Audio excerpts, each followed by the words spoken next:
شروع کرتا ہوں اللہ تعالیٰ کے نام سے جو بڑا مہربان نہایت رحم والا ہے۔ حوض کوثر کا تعارف۔ سیدنا عبداللہ بن عمر رضی اللہ تعالیٰ عنہما کہتے ہیں نبی کریم صلی اللہ علیہ وسلم نے فرمایا میرا حوض کوثر طول و عرض میں مہینے کی مسافت کا ہے، پانی میں اس کا دودھ سے زیادہ سفید اور مشک سے زیادہ خوشبودار ہے،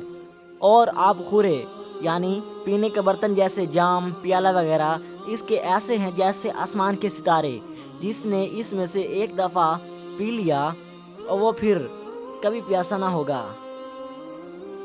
خواب دیکھنے والے کو کیا کرنا چاہیے؟ سیدنا ابو سعید خدری رضی اللہ تعالی عنہ نے نبی کریم صلی اللہ علیہ وسلم سے سنا ہے کہ آپ صلی اللہ علیہ وسلم نے فرمایا جب تم میں سے کوئی ایسا خواب دیکھے جو اس کو اچھا معلوم ہو تو وہ اللہ کی طرف سے ہے، اس پر اس کو اللہ کا شکر ادا کرنا چاہیے اور اس کو اپنے دوستوں سے بیان بھی کرے، اور جو اس کے سوا ایسا خواب دیکھے جو برا معلوم ہو تو وہ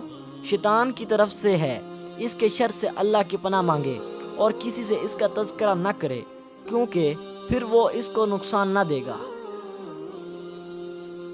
نامہ اعمال لکھنے والے فرشتوں کو ہدایات۔ سیدنا ابو ہریرہ رضی اللہ تعالیٰ عنہ کہتے ہیں کہ رسول اللہ صلی اللہ علیہ وسلم نے فرمایا اللہ تعالیٰ فرماتا ہے کہ جب میرا بندہ برائی کرنے کا ارادہ کر لے تو اے فرشتوں